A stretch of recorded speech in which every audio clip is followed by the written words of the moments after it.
Visit my channel again, CryptoQ Media. Seeing you all again brings me joy. Did Ripple really keep 1.3 billion XRP when they unlocked escrow? Yeah, you got it. There is now much more hope that the Ripple SEC case will soon be over because to Mac assault XRP. We wanted to inform you about a new development that occurred within 2 hours of the video's publication, which coincided with the first of the month escrow drop. If you were monitoring yesterday, you would have known about this since several transactions occurred around that time. There were 7 entertaining transactions in the initial batch, transferring 800 million XRP to escrow and 1.1 billion XRP to 3 different wallets.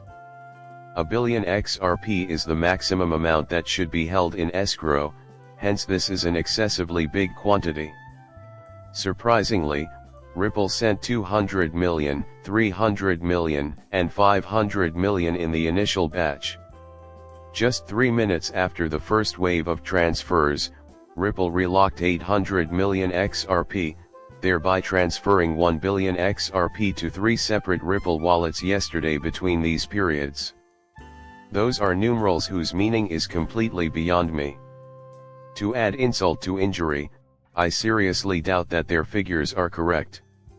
If they wanted 1 billion, they'd have to release 500 million 302,100. Where can I find the other 100 million or 1 billion points? Has anything been left out of this? Please post it in the comment section.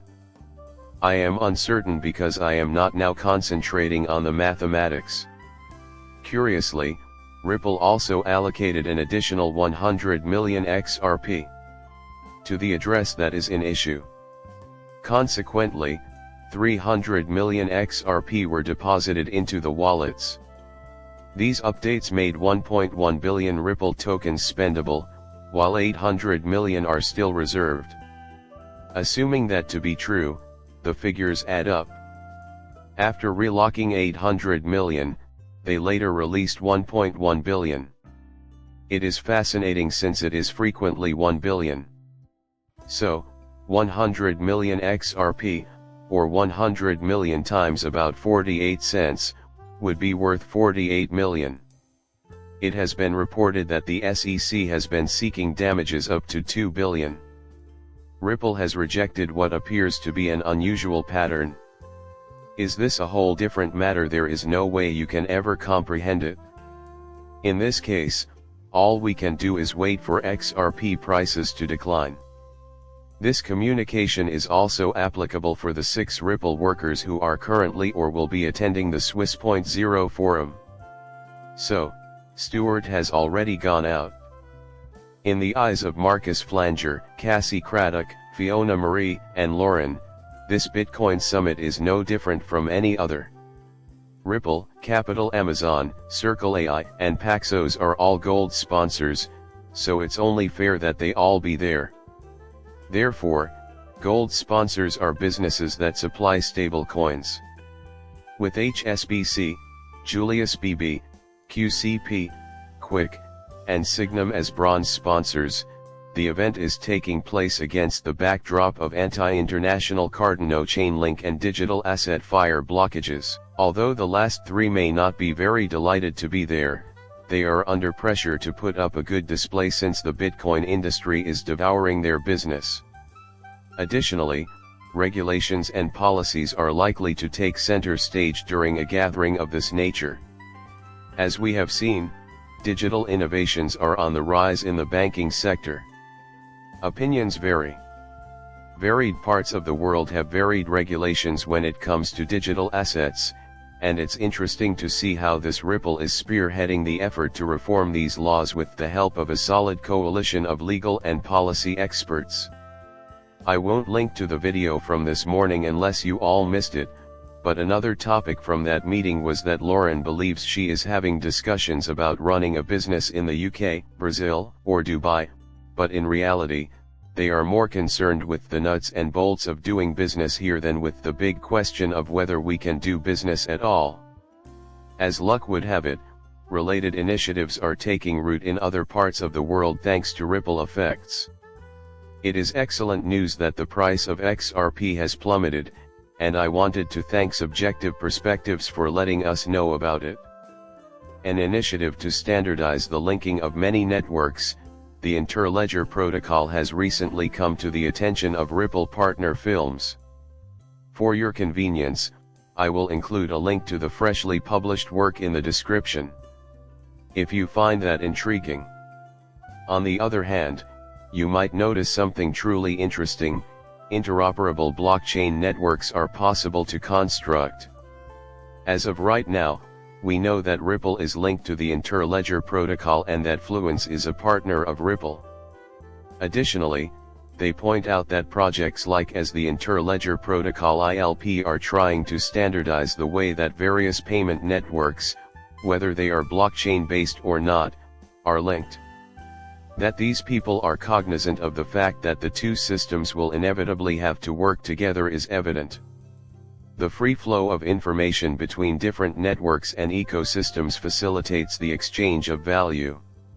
So, even as long-standing companies adopt new technologies, the foundation is preparing the way for a new financial system that these companies may use. In addition, I wanted to express my gratitude to these folks from Ripple partner AirWallex for publishing XRP drops after I happened to notice them. They seem to have seen a 93% increase in their revenue.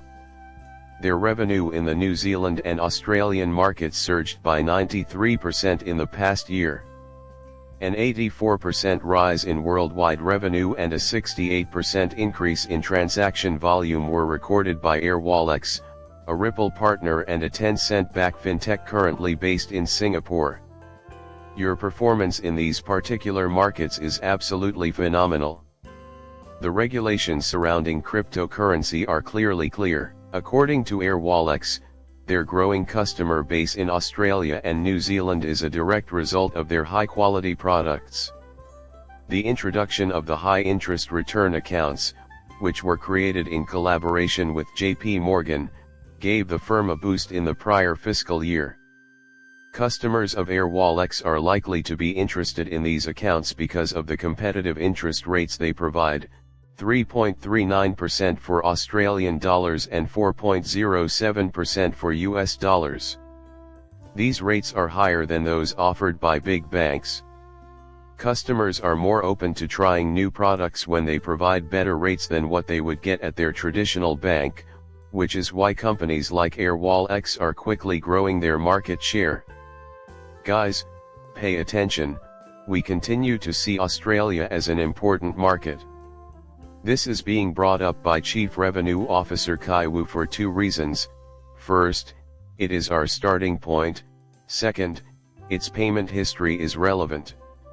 AirWallex is able to offer innovative solutions for startups like Yield and AirWallex with the support of Innovation Incubator. The year in which AirWallex achieved financial success was 2023. It now processes more than 90 billion, and it has continued to grow its operations and presence around the world. All of that adds up to yearly monetary transactions. Listen up, everyone. Ripple has some big news about our partner AirWallex. Their expansion into other markets is a direct result of their smashing success in Australia and New Zealand. Singapore now serves as their new headquarters. As a result, these Ripple partners may open up other locations for us to tap into down the road. They simply increase their attempts to gain a larger portion of the cross-border payment business after they have success. I should also mention that this man is actually a member of Anders's team, which is absolutely wonderful news. Compliance with MiCA is now USDC. We heard about this only recently. Among the stablecoins regulated by the European Economic Area (EEA), USDC is now the only one. It means a lot to me that you've subscribed and watched my channel. Later, I will see you.